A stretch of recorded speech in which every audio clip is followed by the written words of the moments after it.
Mheshimiwa Waziri Mkuu, tunakushukuru sana kwa ujio wako, lakini nitumie fursa hii pia kuishukuru Wizara ya Maji kwa kuchagua mkoa wa Mwanza kuwa wenyeji wa siku hii muhimu kabisa ya Ziwa Victoria.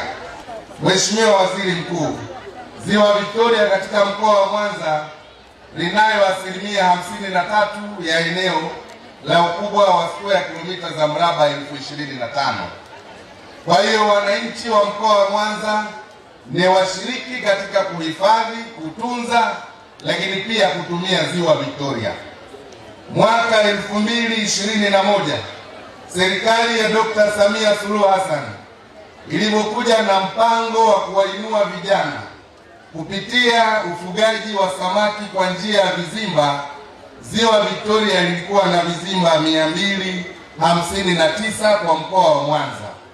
Lakini kwa sababu ya umuhimu wa ziwa hili na uchumi wa mkoa wa Mwanza, mwaka 2000 tunapozungumzia na 26, ndani ya Ziwa Victoria kwa mkoa wa Mwanza peke yake vijana wanaofuga samaki wameshafikisha vizimba 2705.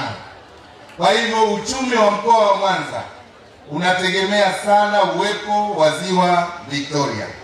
Ninaomba nitumie fursa hii kuishukuru sana Kamisheni ya Bonde la Ziwa Victoria chini ya Jumuiya ya Afrika Mashariki kwa kutuletea fedha zaidi ya shilingi dola za Kimarekani milioni 5 kwa ajili ya ujenzi wa kituo kikubwa cha uokozi ndani ya Ziwa Victoria.